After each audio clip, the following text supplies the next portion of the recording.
I observe that essentially no one on the executive team are at all interested in how we do our jobs. They're interested in how it creates money for them and how it brings in sales for the company. Anything I say in the executive suite that's not denominated with a currency symbol, they can't hear and they're not interested in. Until I say this roadmap will generate 10 to 20 million more next quarter than your suggested roadmap.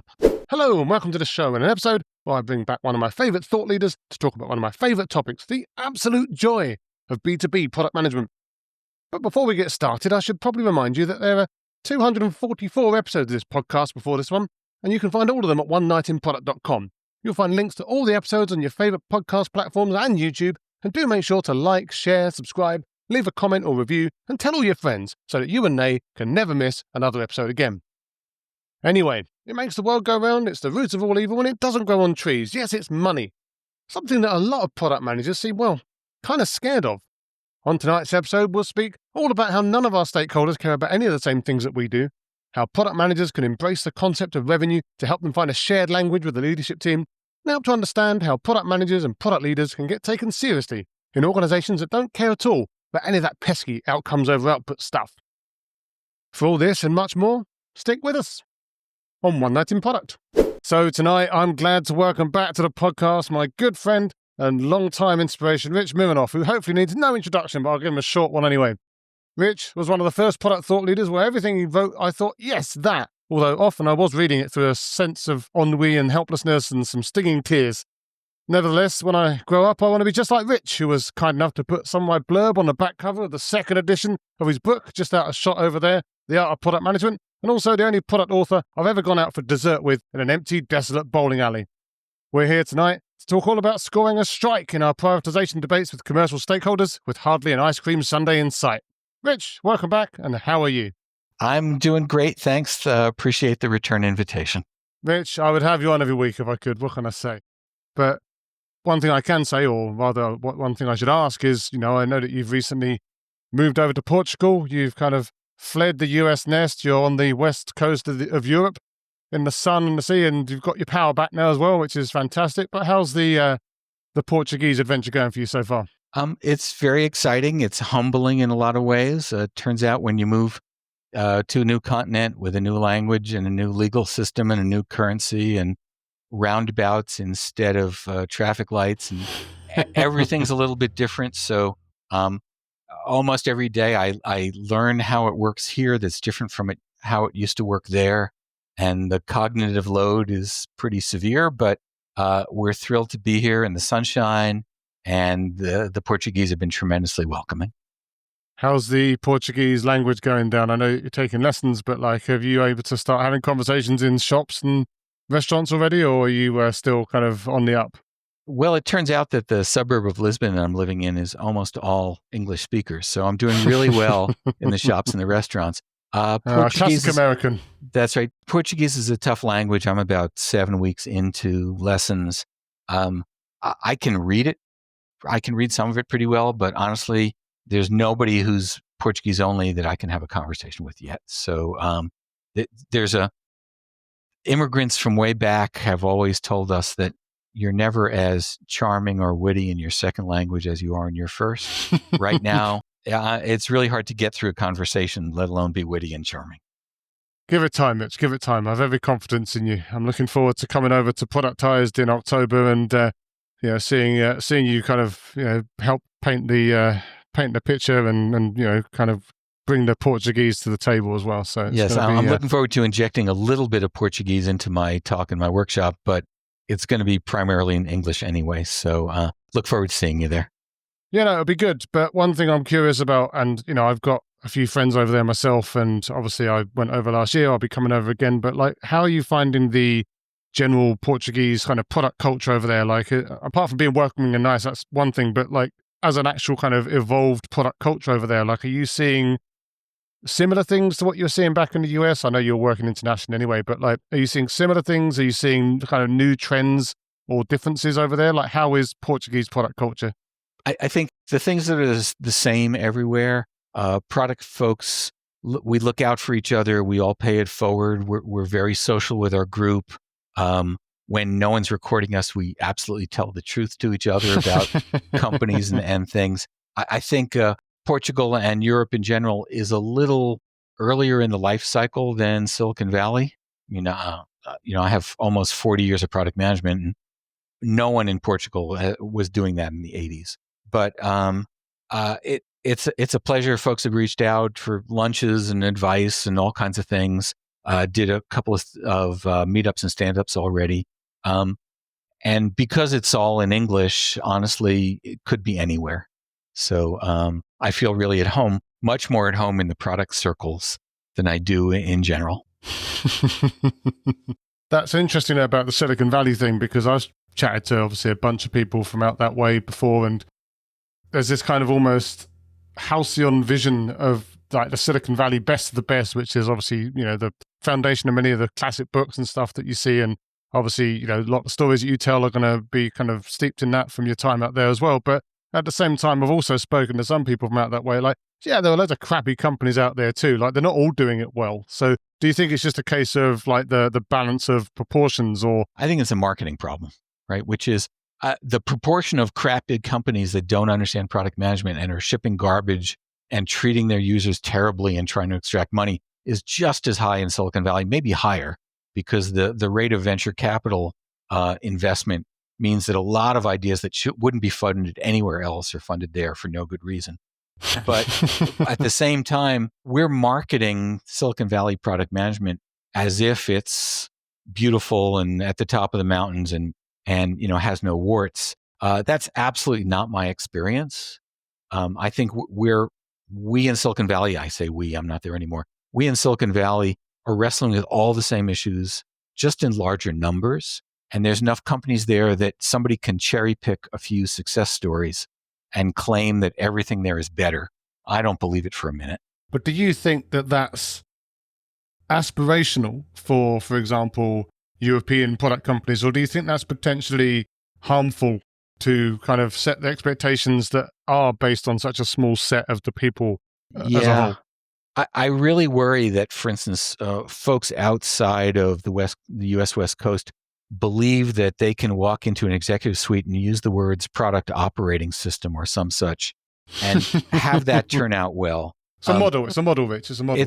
It's a model, but folks absorb it as if it's a template, as if it's a step-by-step approach, and it's simply not. And one of my observations took me decades to get there, but when I sit in the executive suite with all the go-to-market execs, almost none of them, perhaps none of them, are at all interested in how we build product or how we work backlogs or why we're doing it X or Y or whether we're agile or not. None of it matters. They're completely uninterested. And the more we talk about how we're doing this, the more they hear that they're not going to get any of the things they want. Right? that this whole absorption, this self-fascination with how we do our jobs is important to us as product folks, but honestly, no one else in the world cares. And to trot into the executive suite thinking I'm the smartest person in the room, and I'm going to lecture them for a few hours on why my ability to plan and deliver is more important than revenue this quarter is, honestly, it's the shortest trip to dusting off my CV and working at the next company. So this idea that we are the shining people on the hill and that we have to drag everyone else kicking and screaming to our model because it suits us nicely, I think that's often, maybe frequently, it's a career-ending move. And of the hundreds of people I've coached over the years, that's one of the top two reasons why they lose their jobs. So I wouldn't go into any executive suite selling anybody's theory about how product should work. Not even your own, although obviously, yours is more of a selection of articles about very specific things, but at the same time, like, there are still principles, right? But I guess that the most interesting thing that I see happen, and it's exactly to the same point that you're talking about, like this idea that the product people are the clever people that know the way that things should be, and they go and have these conversations with people that don't know any of that stuff. And I won't name the author because I don't want to shame anyone, but I was in an office the other day and I saw some very well-known product books literally being used to hold up a monitor. Like, that's that's a good use. Well, yeah, but like they were probably gifted to some CEO or something like Sure. that, and they just ended up being monitor stands. Now, I think that the most interesting perspective that I have there is that there are many books, for example, about sales, about customer success, about being a CEO, about running a business, all of these other types of books and models and frameworks and whatever else that quote unquote they have.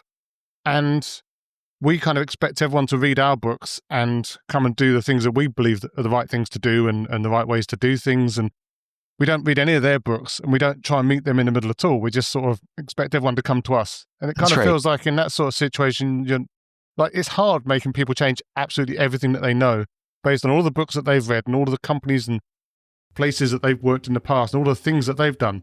Kind of feels like we're setting ourselves up to fail in that sort of scenario. I think so. It's unreasonable, right? And occasionally that goes well, but mostly it doesn't. And so my observation there, and it's really the basis for a lot of the writing and teaching I've been doing about the language of money, is that I observe that essentially no one on the executive team, other than the VP of engineering, the VP of product, whatever we call them, are at all interested in how we do our jobs. They're interested in how it creates money for them and how it brings in sales for the company and how the arrows are going to go up and to the right, ideally this quarter, but maybe next quarter.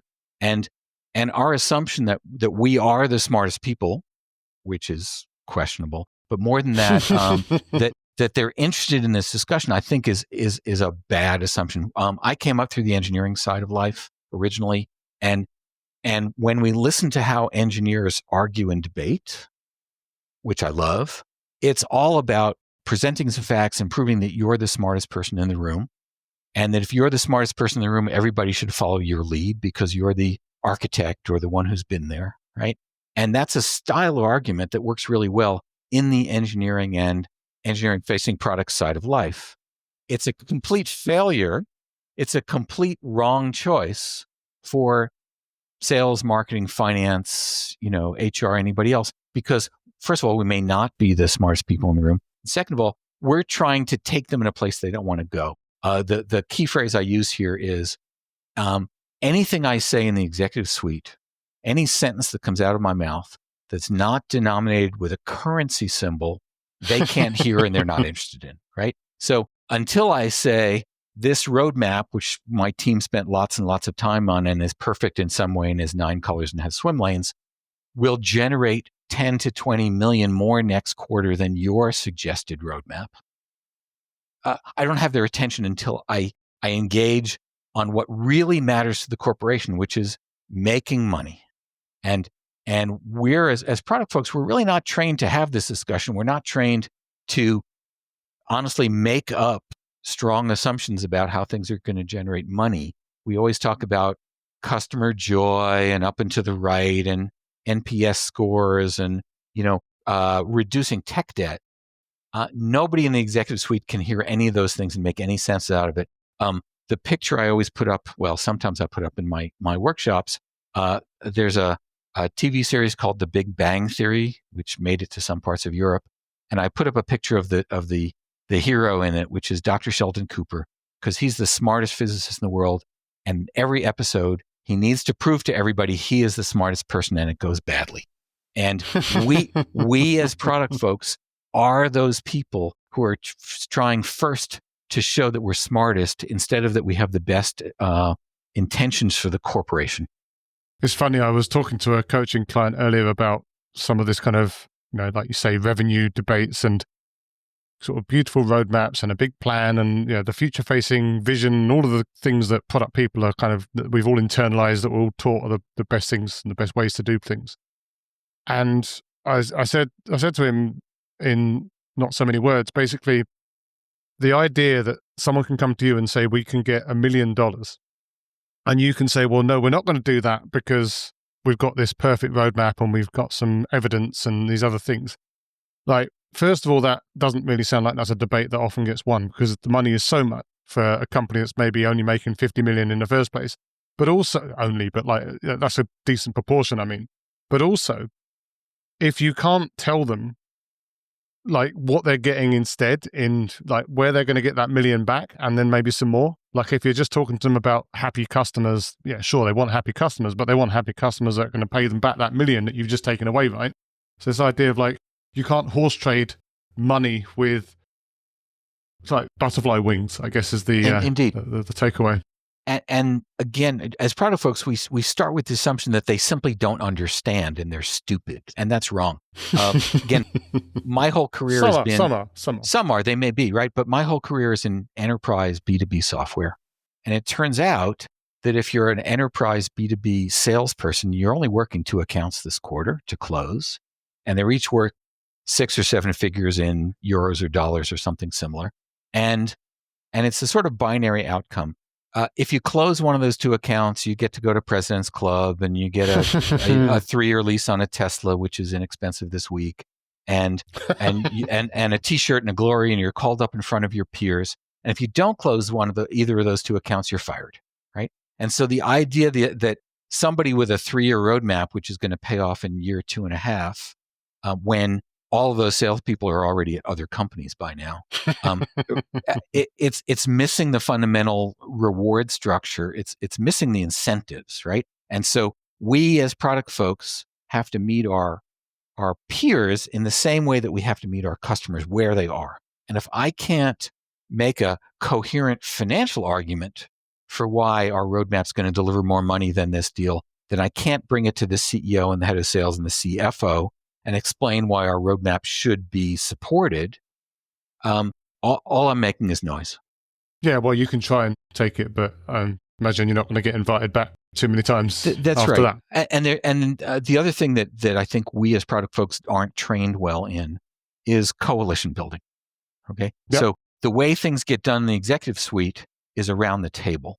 So if I can take the CFO aside a few times and explain how building a one-off for JP Morgan Chase is going to torpedo our whole roadmap, and that's going to leave 20 million in revenue on the floor for the 1 million for the deal, then I can bring the CFO to my side. If I can go to the VP of marketing and explain how it's essentially impossible to market to the 3 or 4 one-off deals we're going to do next quarter, and he or she's going to lose their job, right? I want to go into the executive meeting and not be the first one against that deal. I want to be the last one against that deal, because we've thought through how the company makes money. We've thought through the motivations of the departments. We've thought through the implications of pulling everybody off our re-architecting to do this crazy thing for this crazy customer. And that's about understanding people and psychology and coalitions.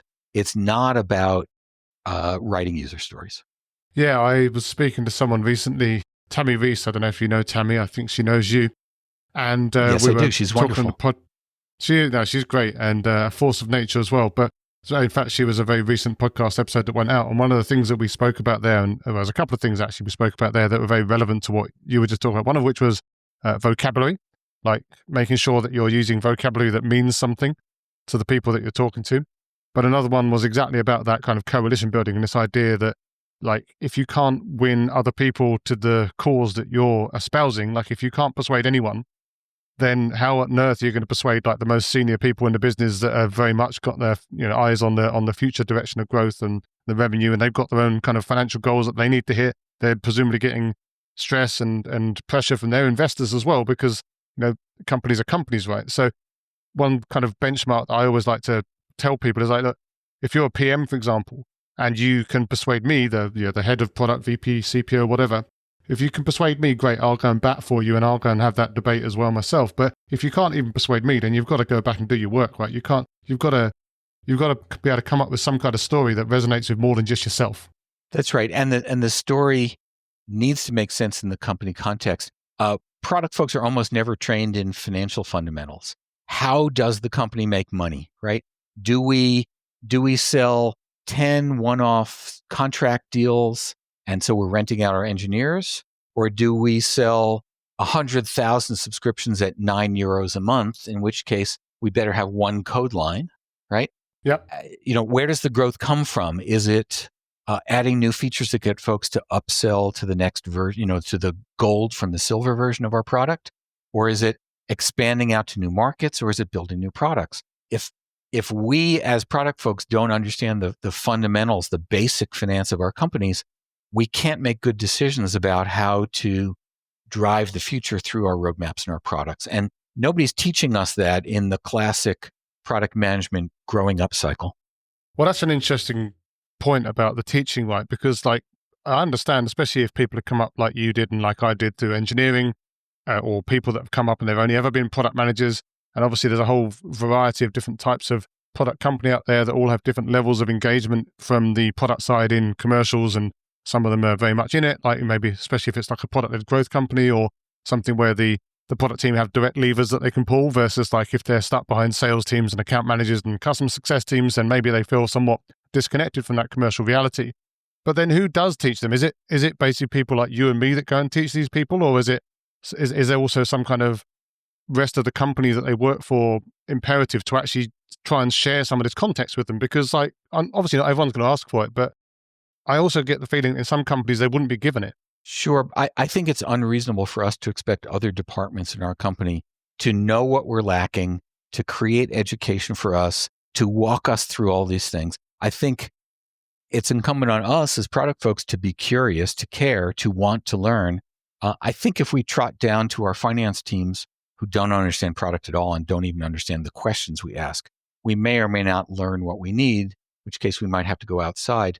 But there's nothing more enlightening than sitting with a sales team and trying to have them explain why or why not the things we do make sense. There's an experiment I've run hundreds of times. You've heard it, I think, from me before. But if you survey an enterprise sales team and you ask them what the number one reason is that we closed deals this quarter and the two reasons we lost deals this quarter, every sales team on the planet will tell us that the number one reason we closed deals this quarter is because they are great salespeople, right? And the two top reasons we lost deals are the product wasn't good enough and the price was too high. And in fact, that turns out to be exactly what they put into their Salesforce records for why we won or lost the deals. So when we're clever enough to take the analytics from the sales team, we are shocked to learn that all of our salespeople are above average, right?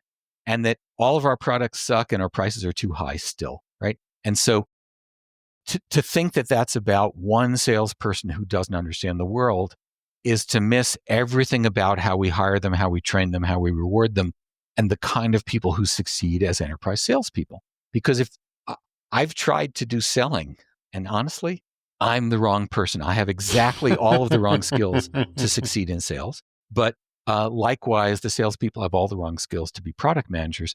To belittle them instead of understand them, I think we would never do that with a product. We would never say, well, we're going to build this product and we're only going to sell it to the people who are smart enough to use it, right?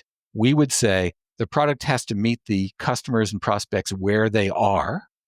And we'd be terrible product folks to build a thing that only PhDs in nuclear physics could use if it was for the rest of the world. Yeah, it's interesting. One of the things that I've said before is that, like, if you incentivized product managers the same way that you incentivized salespeople, they would almost certainly make all of the same decisions that a sales team would do, because, of course, it's the incentives that drive behavior, right? Like, if I'm sitting there saying, you've got quarterly targets, PM, and if you don't meet those targets, revenue targets, then you're going to get fired, then you're going to do whatever you can to meet those revenue targets. But some people are out there these days espousing that maybe it's a good idea to have more of a financial or revenue goal for product managers, actually be part of their compensation or part of their performance review or something like that. Do you think that's a good thing, or do you think that would drive some of the wrong behaviors from PMs? I think it's mostly bad.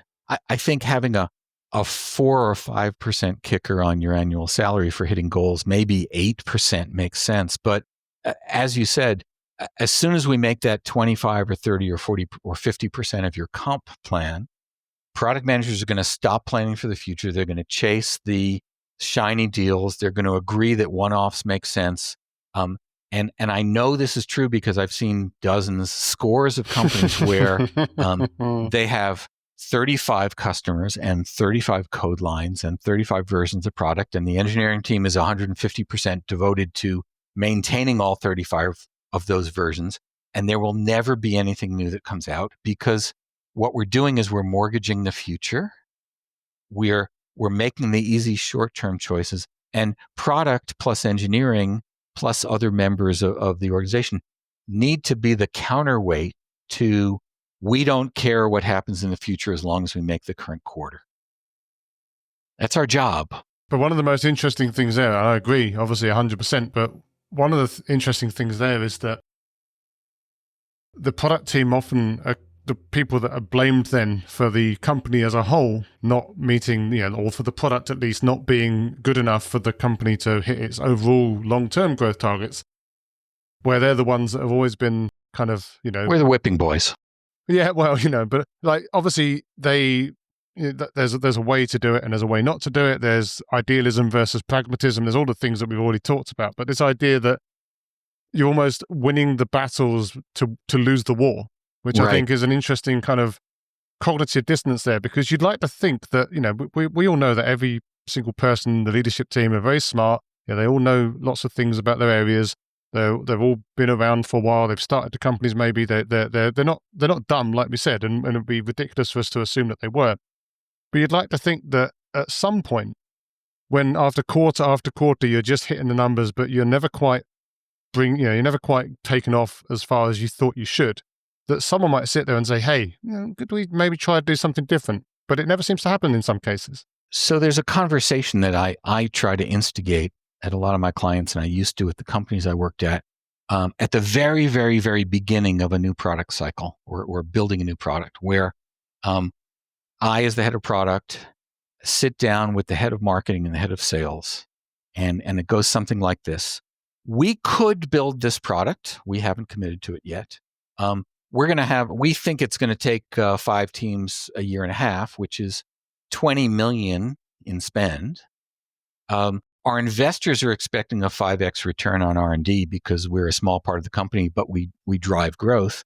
So I think that means that unless you guys agree that you will sign up for 75 or 80 million in revenue, then we're going to not build it. Right? and to be on the record where sales either says, we agree that we think we can sell some quantity of this stuff and we'll make it part of our comp plan, or let's not build it, because once we spend that 10 million or 20 million building it, it's gone whether anybody buys it or not. And there's always this sort of duck and weave where there's a reason why we didn't sell it, or there's a reason why nobody bought it. And by the way, the number one reason that I usually see is the sales team wasn't actually gold with selling it. They were gold with hitting some overall number, which they can make on the back of the existing products, right? And nobody bothered. And so there's a skin in the game moment long before we get to market where, we really have to align not on some intention of having a beautiful thing, but on the rest of the company stepping up and saying, if you deliver it, we will market and sell it in the quantities that are needed for our shareholders not to fire us. And that's a very, very hard conversation. But the time to have it is not at launch day. The time to have it is at the moment we greenlight some big expensive piece of R&D, because at that point we're committed. And yeah, it's always late. I mean, I worked on a project in 1996 that actually came in on time. I think that's the only one for me. But rather than saying it's a quarter late, so we're going to cancel it, we have to say it's a quarter late, so we're going to be a quarter late bringing in the 20 million that we've all agreed to. So let's push it out a quarter, right? That's about, knowing how corporations work and commit, rather than being the folks who stand up and keep getting thrown under the tram. But there's another interesting fact there. Like, obviously, there's this kind of building stuff that you think that you can sell. Like, you just touched on this idea that, hey, yeah, like if we build it for X, we can sell it for Y. Brilliant. As long as you sell it for Y, then everyone's happy. And again, President's Club, all of the rest of it. The toaster oven or whatever it is for the second prize, and then third prize you're fired. Yes. Exactly. But there's also the other kind of head of that snake, which is like almost like selling futures, where you start to write some of these commitments into contracts to win the contract. So like you get the contract, you get it over the line, you get the quarter done. You've now committed to building future stuff, and you have to build it because it's in the contract. And then obviously the sales team and the commercial engine then goes on to whoever the next particular big customer or potential customer could be.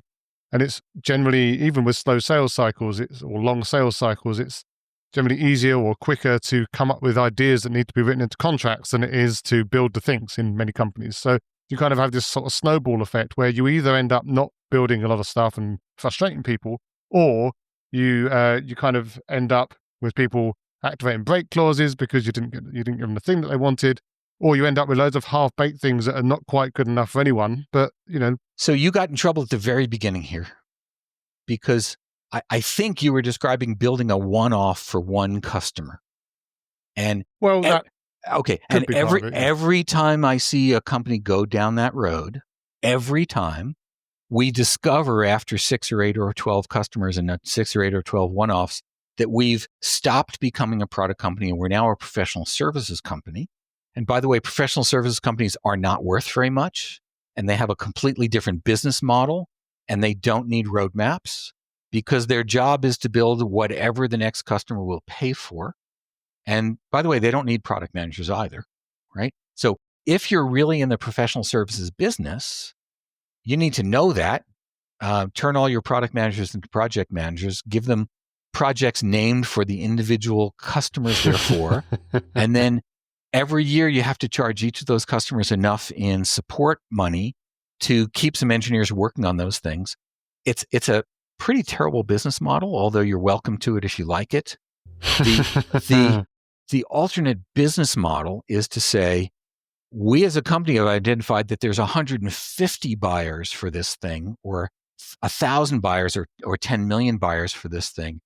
And we believe enough in the market story that we're not going to throw it away for one big customer who's waving a contract in front of us, right? That's the challenge for us. It's to say, it's not that we're going to make as much money in the first quarter as you're going to get on a one-off contract. It's that this is a $10 billion market. And we want to take the market, not just some crazy one-off customer. This is what happens over and over again. And again, back to the idea of coalition building. Your CFO, your head of finance, should understand the difference between build once, sell many, which is the software product business, right? Because it turns out, putting our economics hats on, we can sell a second copy of the identical software for 0 R&D. And a third and a fourth and a fifth and a hundredth and a thousandth. So if we can restrain ourselves from changing the product for each new customer, we can essentially print money if we're right that there's a market for it, right? If you were in the a music streaming business or the online dating business, you would understand this, right? You're going to sign up people for €9 a month or $12 a month. And you don't care about any of them individually, and you're not going to re-engineer your product for any of them. Right? And so the way you make money in that software business is you find 100,000 more people to sign up for your streaming music, not to do a one-off for somebody who has an idea. In the enterprise space, it's much tougher because JP Morgan Chase or somebody waves in front of you a bunch of money. That's a distraction that's hard to fight, because what you did was you built ERP systems that you think there's 500 customers for. And the first one you spent the 5 million on, or the 20 million. The second one is free if you can just restrain your executive team. And that discussion is one that's about how the company makes money. And it can't just be the head of product. It's got to be the head of marketing and the head of finance and the CEO who say, well, we could do that special for HSBC or, Aramco or whoever it is, but that's not our strategy. And we don't have the engineers to waste on that, because that's going to push our main product back another half a year. And that's going to push the 50 million that we hope to make next year back another 2 quarters, right? That's the economic discussion that most product folks don't instigate, don't have, aren't prepared for. And so we get steamrolled by anybody who's got a 7-figure deal. And a couple of quarters later, we discovered that there's actually no engineering working on the thing on our roadmap at all. Everybody's got a special, or they're maintaining last year's and the year before special. And we have reverted unknowingly to being an outsourcing engineering firm. Whilst still believing, or at least in certain parts of the company, that we're a product firm and we should be getting the product multiples and the product unit economics and the scale and all of the things that people want to be a product firm for, right? That's right. And when the product leader, when the CPO stands up and says that a little later in the day, you know what? There's a lot of other CPOs looking for work, so we can get rid of this one and bring in one who's going to give us the answer we want to hear. Yeah, and I'm sure that's happened, and it's definitely a bit of a brutish market at the moment. So, like you say, there's always something like you try to chop up the broomsticks, and another one will pop up behind it, right? That's right. Those of us who coach CPOs for a living live through this every few months. So let's talk about some ways to try and not to win the argument as much as kind of have a productive part of the conversation. And obviously you wrote the article, you've given talks about money stories and the way that this kind of conversation needs to be reframed. And it's almost focused on the idea of prioritization. Like, how do we prioritize lots of things that look functionally identical from like a revenue perspective, or they all look kind of fine. The rest of the business doesn't really have any way to judge them themselves, and it's on the product team to actually go and use some of that more commercial acumen to actually work out a way to, a path forward. So there's a couple of assumptions we have to make, or things we need to know. One of them is everybody else in the executive team is making up numbers. And we're afraid to do it because we believe in exactitude and science, right? When sales says we're going to grow 25% next year, there's not a lot of science behind there in a lot of cases. Certainly in the enterprise space, there's not, right? Marketing doesn't know how many folks are going to respond to the next campaign, right? The finance team would like to believe that we can predict the future to 9 decimal places, and that's just not true. So as product folks, the first thing we have to do is we have to be brave enough to say, I'm going to take a guess at something and it's going to be about this big. And yes, there's an order, there's a factor of 5. I'm going to get within 3x or 4x of the right number, and that's good enough. The second thing I usually coach here is we don't do anything that needs more than 3 numbers, and the only operator we use is multiply. Okay? So in order to work with this audience, we're going to take no more than 3 numbers, right? As an example, we're going to say, gee, if we add this new super special feature to the gold version of our product, we're going to have some upsell. Okay, notice that didn't have a currency symbol.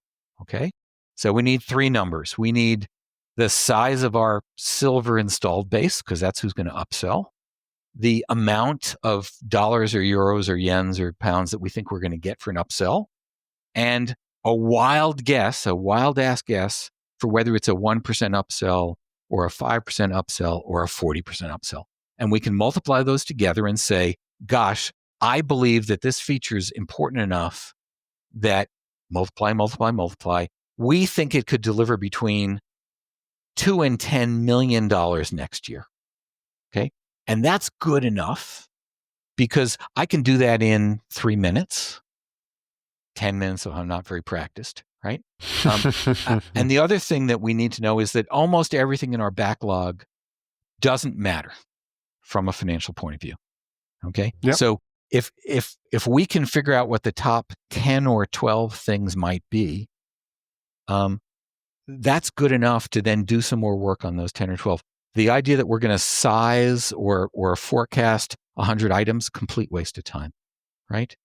I call it counting the digits. So we need to know if this is an idea that's worth 5 digits, let's say tens of thousands of euros per year, or 7 digits, millions of dollars per year, or 9 digits, hundreds of millions of pounds per year. Notice the currency doesn't matter because they're all kind of similar, right? If we take the time, and we can do this on the back of an envelope, we can do this by good gut feel. There's only a half a dozen things in our backlog that are big enough to matter in this discussion. Everything else is contributing somehow. And if we can force rank those in some way, right? Again, plus or minus 3x, plus or minus 5x. We can then bring to the executive team something that's not a bunch of whiny kids who have a long backlog and complaining about stuff. We can say, we product folks who are humble, which is a lie, we product folks who are humble believe on our little bit of math that these 2 things are 7-digit ideas, and these 4 things are 5, 6-digit ideas, and this one's a 2-digit idea. Now, if somebody else at the table has better maths, if somebody else at the table can show us some numbers that my thought that this is a 5-digit idea, it's really a 9-digit idea, I am all ears. And if the executive team as a group is going to agree, no matter what I came in with, that it's really 9 instead of 6 digits, you know what? I'll give ground on that. That's fine. But what we're having is a discussion not about the beauty of software or design principles or sprints or agile or anything else this group doesn't care about. We're asking the hard question. Does the executive team have a belief that we can extract millions of dollars from this idea, right? And we present background and we present interviews and we all that stuff if we have a chance. But if as a group the executive team doesn't think there's millions of dollars, then this goes into the other pile of things we do for maintenance and good product, but it's not at the top of the list. And if we can get the executive team to agree that this is an 8-digit idea, something between 10 and 40, then every roadmap that I present afterwards, which includes this idea, I write those numbers on the swim lane. I say, this set of work, we agree is worth something between 10 and 40 million, whatever the numbers are.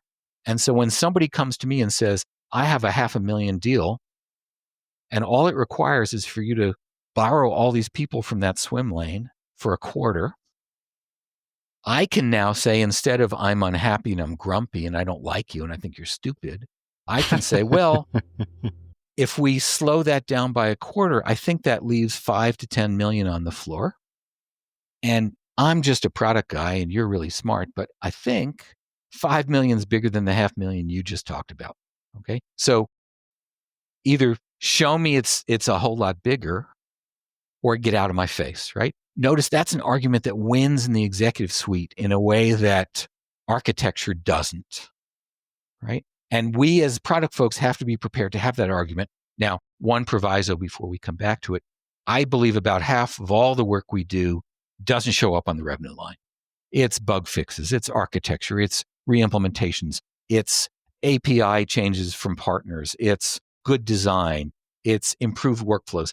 And we have to hide or deal with or otherwise allocate about half of all of our engineering and design work because it's the way we stay in business, right? But the revenue half of the pie is about whose is bigger.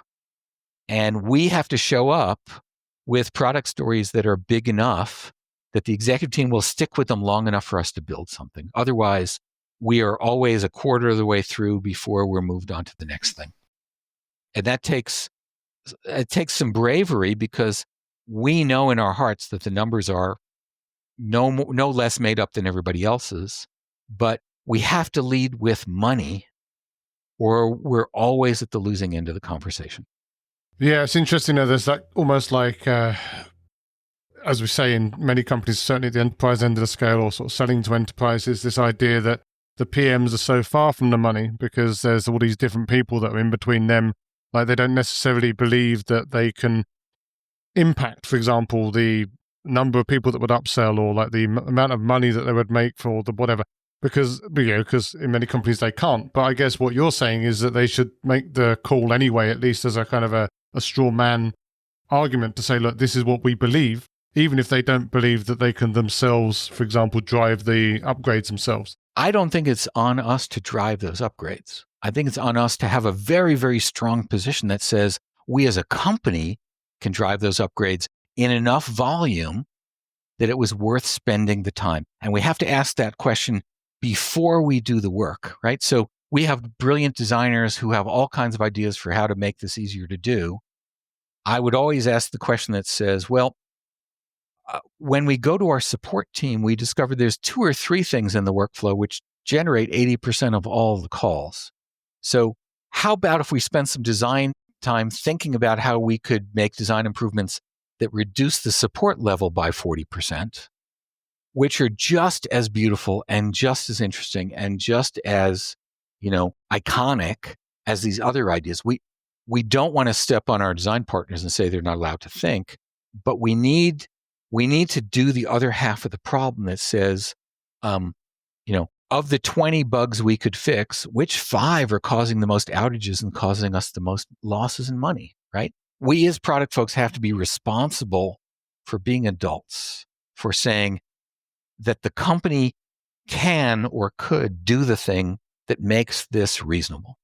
So you talk about, I think, 4 types of money story, as you call these, in your original article and in the presentations that you've done at conferences about it since. You talk about some of what you just mentioned, like internal cost saving stories. You talk about upselling customers, the other one you already mentioned, opening up new segments, which obviously makes sense and everyone always wants to do. You also talk about improving customer satisfaction, or NPS, which you call out as qualitative. Maybe we'll come back to it in a minute. But before we do that, I want to check if those are like the only 4, or if there are others that you have seen kind of out in the wild. You can always find an outlier, but if you can't fit the work you're doing into one of those 4 categories, you should really, really be thinking hard about whether it makes any sense. And backtracking, I don't know that NPS is a very useful score for anything, but I do know that most companies depend on renewals as the major source of their revenue. So customer happiness, customer satisfaction, level of bugs, ability to get stuff done is really, really important and hard to measure. But if we're not putting some of our energy into that, then we're mortgaging the company's future.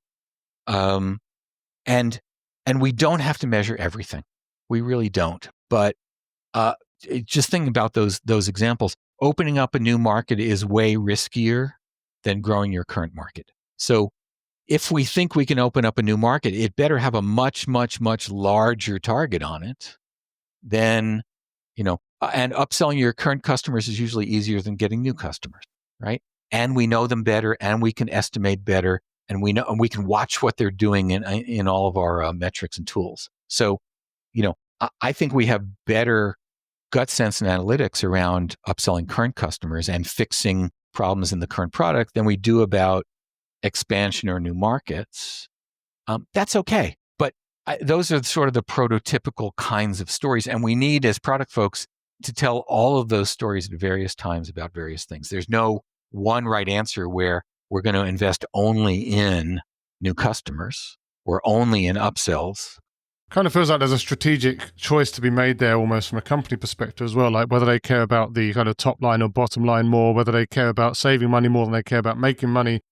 Like they get to decide, right, like which areas they want to prioritize depending on their goals. Sure, but I don't necessarily see the company being completely rational and understanding about this. So often we as product folks have to lead the discussion, even though it's not our call.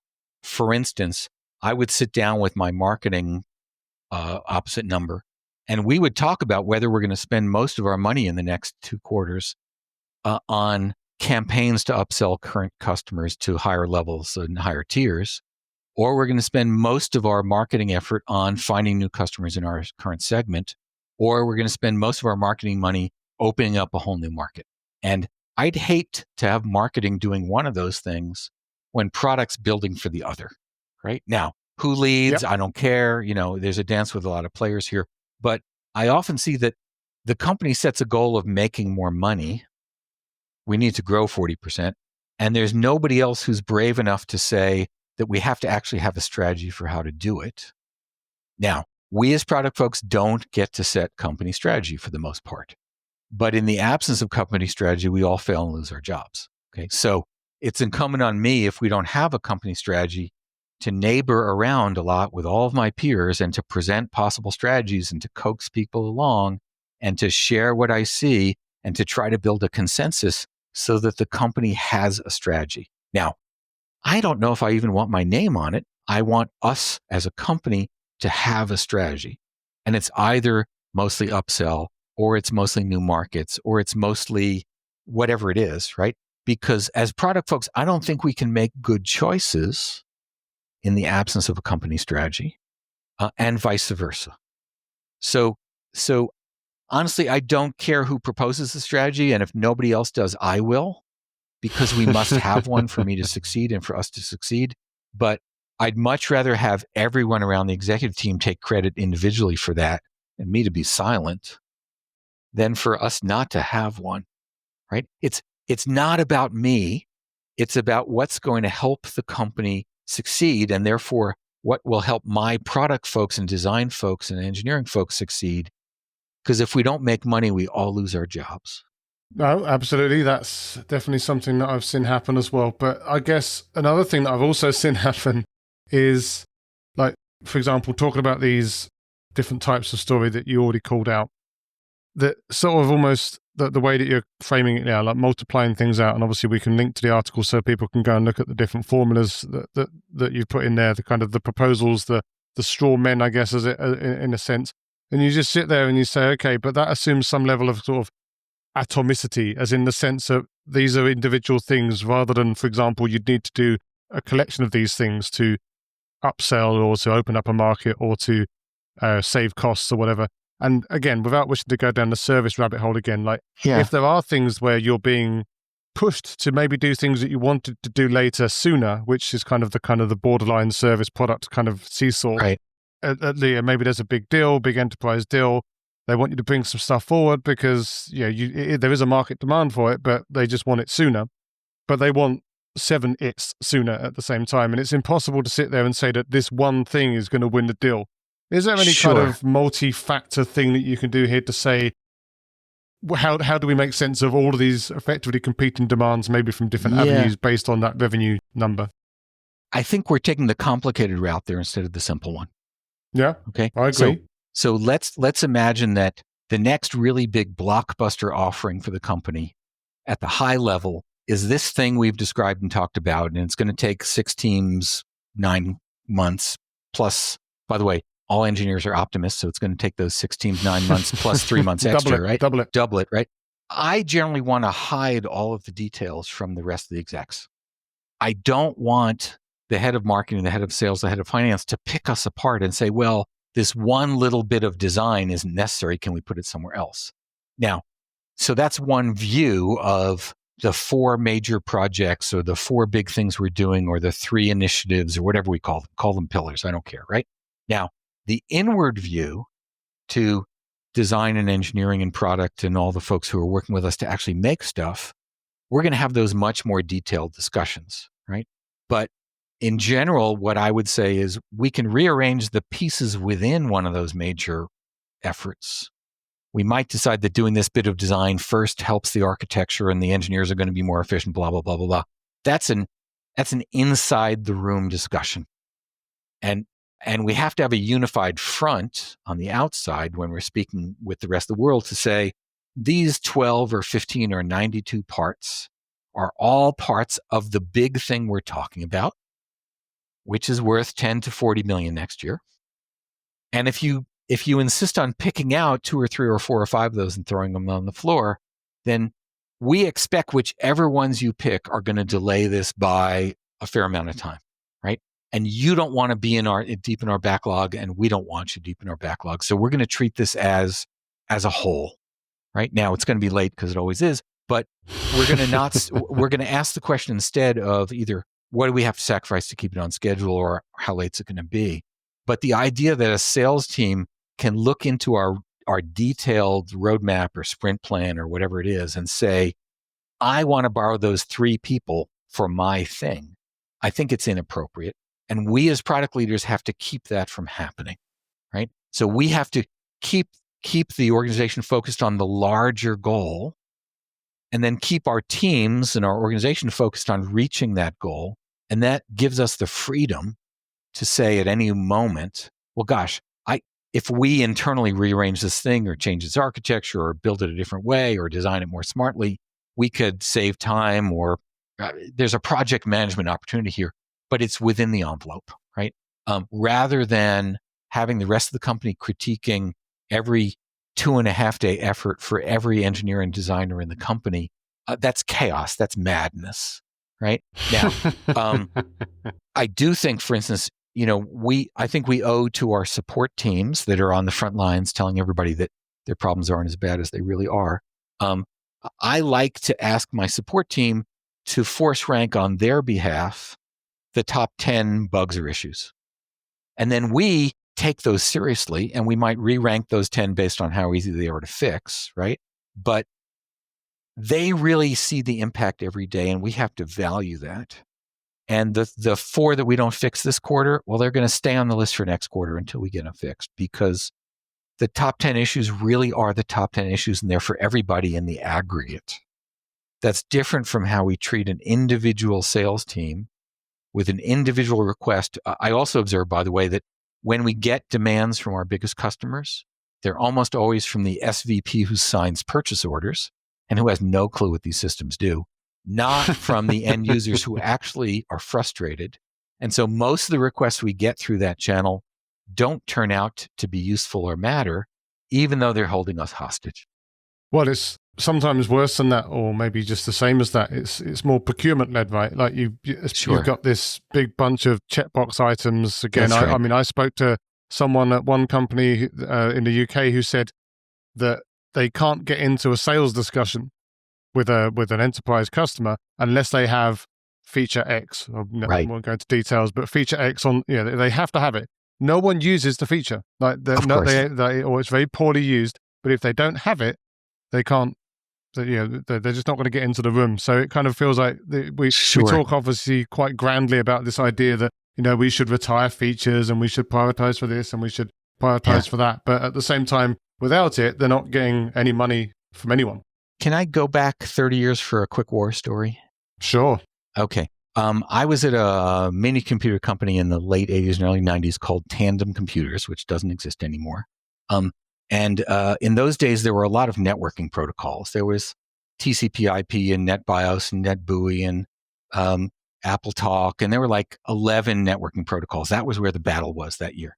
And the 3 big US automakers got together and they decided they were going to design their own networking protocol, and they called it MapTop. And they went to every vendor of every system who sold anything to automotive, and they said, if you don't commit to building MapTop, we won't work with you. Now, we, and I think a lot of other companies, had our architects look at this and realize that it, in fact, would never work. It was dead on arrival. And a bunch of automotive engineers who were hardware guys had designed a software thing that was worthless. But we were going to lose all of our contracts with the automotive vendors. So we did the thing that we really need to do. We committed to building it, but not to a date. Yep. And every quarter we recommitted to building it, but not to a date. By the way, the entire industry did this. We all knew what we were doing, right? And eventually they figured out that it wasn't going to work and they took it off the list. But, realism meant that we couldn't sacrifice some of the biggest customers in the world. But we also knew that we couldn't build this thing because in the networking wars, there were only going to be a couple of winners. And we were hoping we picked the right ones. And it wasn't that. I guess the risk there, of course, is that somehow magically that one actually becomes the winner and then you have to emergency build it because you've kept talking about it. So yes, yeah, that's very much a kind of a game of chicken that you're playing there to some extent. Right. Sure, brinksmanship. But again, as product folks, we understood what we were doing. We understood what risks we were taking and what promises we were making. And we weren't going to sacrifice the whole company, but we also weren't going to throw away 220 engineering years on something that was dead on arrival, because that would mean that we gave up all the other markets. Yeah, no, I mean, again, it's all about making sure that you're making good, you talked about earlier, making good decisions to make the company successful and not betting the farm on stuff that's just completely a distraction. And often as product folks, we have this very pure vision of, what product should be because we read a book about it or listened to a podcast that polished the real truth to within an inch of its life. And as product managers, it's really hard, but as product leaders, that's our job. Our job is to shepherd the company toward real successes instead of shiny objects, and to take the lumps when we're wrong. But that's not always the case. I mean, I know it should be the case, but like I've spoken to people who are like product leaders that are in companies where they are almost very explicitly told that they effectively need to be a caretaker, just getting other people's stuff done. Now, obviously, the ultimate option for those could be, well, go and get a job at a different company, right? But like, it feels like we talked earlier about the kind of the lack of understanding potentially of product and what product is and stuff. Like, it does feel that there are some companies out there where maybe the expectation of product management, and maybe this is like a naming problem, it shouldn't be called it, but like there are some people out there that maybe would feel that they'd even get kind of shot down if they even tried. Let's be a little more honest, okay? I'd say the majority of companies are that way. Yep. In every space, in every segment, right? Even in Silicon Valley. Especially in Silicon Valley, right? And so the idea that 90% of us are the shining kids on the hill, and that the other 10% are the laggards and the weaklings is just wrong. And there's a home economics question here too, which is in the very tough current job market, where a lot of really, really talented CPOs are out of work for 6 and 12 and 18 months, and they can't put food on their tables. You might decide very rationally that you're going to stick with your company, even though you're being forced to be an order taker, because some of the alternatives are less attractive. And those of us who've been down this road and been fired a few times and consulted with a few hundred companies know that this is the reality in a lot of places, and maybe in the majority of places. So the imposter syndrome, the beating ourselves up because we happen to be a company that doesn't appreciate product management, I think is pretty unrealistic. And, a job also provides money for the things you want in your life, and not all of them are as fulfilling as you want them to be. But I wouldn't quit that job until I'd lined up the next one and had some reason to think it was better. Yeah, because often the green grass on the other side of the fence has got thistles in it, and it's been spray painted green anyway, right? Yeah, so it's actually AstroTurf. At best. AstroTurf, we were lucky. But no, it was, absolutely. I do think that there is that realism as well. And then the question is, though, within those companies, whether people should still try, even though they feel that they'll be pushing up against resistance. I mean, obviously, there are going to be some companies where you're told, like, just stop it. And if you've been told explicitly, then maybe you do stop it. But whether you should still advocate for change and advocate for some of the things that you were talking about, even if you feel that the appetite isn't 100% there. So let's not be victims in this conversation, okay? Because you just told agency, me, right? We have agency, and the executive team has goals. And if you took a few members of the rest of the executive team one-on-one out to lunch, fed them a couple of drinks, and asked them what was really happening, that would be useful, right? And they might explain that they feel the same lack of agency, right? These are people who are trying to do many of them trying to do the right thing from a different point of view. So the idea that we're going to sit and have water poured on our heads and that's our only choice, I think shortchanges us as leaders, as executives. On the other hand, if the two people in the chair before you were fired for raising their hands, good to know. Let me reframe this not as a individual issue. I work with a lot of folks who are at VC funded firms and a lot of folks who are at private equity funded firms, and they look nothing alike. Okay. And I think I understand the reason, which is a private equity firm is looking to flip. They're going to buy the company and they're going to look to flip it in 24 to 30 months, right? And that's not enough time to completely rework an entire product line, because that takes all that time just to get it created and built to market, right? And if the PE firm wants to double revenue in the next 2 years so they can offload this on the greater fool, they're going to put all their money, they're going to inject lots of money into sales and marketing. They're going to sell this to whoever's willing to take it, whether it's a fit or not. They're going to run up a tremendous amount of technical debt, right? If the salespeople can't do it, they're going to replace those salespeople. And they're going to try to offload this to somebody else who's going to end up with all of the things that we told them they were going to end up with, because their time frame is short. If you're a VC firm with a 5 to 7 year time frame, then you actually need to build healthy products that are going to grow and sustain and win for 5 to 7 years. And you care about tech debt, and you care about great engineering, and you care about user joy, right? Because you can't build it for 5 years and ship crap for the most part. So folks who find themselves at a company that's just been acquired by a private equity firm may discover that all of a sudden engineering and design and product aren't as valued as they were yesterday. And it's not the fault of the folks who sold the company. This is not about name calling. It's about understanding what's happening, right? And you might want to ride those next 2 years out because you got some shares and there's not another job and you need to put money in the bank. But to recognize how the system works instead of complaining that it doesn't work the way you want it to be. Yeah, play the cards you've been dealt, not the ones that you wish you'd been That's dealt, right. right? I guess it's always an important right. maxim. You go to war with the army you have, not the army you wish you had. That was Donald Rumsfeld, who I don't agree with on anything else. Weeping in your beer because the investors want a quick return is different from understanding your investors and deciding if you want to be with that firm or not.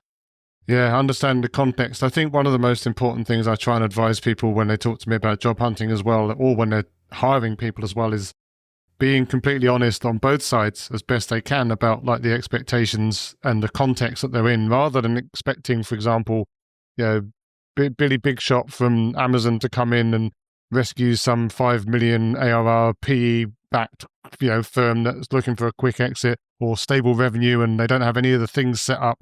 So go and get someone that can succeed in that context, rather than just assuming that someone from a completely different context is going to be the one that's going to come in and kind of ride in on the white horse, right? You bet. One last bit of humility before we go. So I was a founding CEO just once of a software company, and it turned out my angel investors each called me no more than once or twice a week each to ask me how revenue was going and whether we'd closed anything that quarter yet. And we didn't have anything built or working. And I exhibited every one of the horrible, hateful behaviors that I had hated in other CEOs. And I finally understood what was going on in their lives and their brains. And I was embarrassed by how quickly I became the CEO that I had made fun of. And the place you stand depends a lot on the place you sit. Well, perspective is everything, and there's an iceberg effect as well, right? Like you only see the bits that you see, you don't see all the other stuff that's going on as well. And again, if you incentivize someone in a different way, they're probably going to do things that match those incentives. So ultimately, this stuff's hard, right? It's really hard. But you're still trying to make it easier. So if you're a Portuguese product manager, or if you're even an international product manager that's sort of winging past Portugal, where can people come and find you after this and catch up, and what sort of things should they be asking you about? Sure. Easiest thing, I've been writing a monthly blog for 25 years, in case anybody thought that was new. I've been reading it avidly for many of those years. And I've cleverly made the domain name the same as my last name because I bought the domain in 1991. So anybody can, for free, find everything I've ever written on my website, mironov.com, and some of it's good and some of it's not. Take it for what it's worth. If you go to the website, there's a contact page which has my Portuguese and U.S. phone numbers on it. And then, yes, thanks for holding that up. There's a book of mine, which that's the second edition. It's unfortunately on Amazon, but that's where you get it. And it's got a collection of some of my favorite pieces for really first-time product managers out of my first decade or decade and a half of that blog. So take whatever's useful. My contact information is there. My email's there. You can find me on WhatsApp. You can find me on text. You can find me at a bunch of conferences in Lisbon this year. And I'm really looking forward to being at other events in Europe as well. So, yeah, well, it should be good to it's good to have you in our time zone as well, which is always an important thing as well. But obviously, looking forward to seeing you productized in October, sharing the stage. Although I think they've put you after me now, so I can't do my cousin Vinny line, which I was going to do when I went on after you, which is to come on and say, everything that guy said was bullshit. Thank you very much. Like, I can't do it anymore. But it's you can do that to me instead. Well, I guess. you could start with everything the guy after me is going to be bullshit and see if that works. But yes, much better than asking me how big an engine is in any particular car. So yeah, well, we'll get there. We'll get there. But in any case, Rich, obviously, always a pleasure to chat. Looking forward to seeing you later in the year. But as for now, thanks for taking the time. It's a pleasure. Thanks. Go get 'em.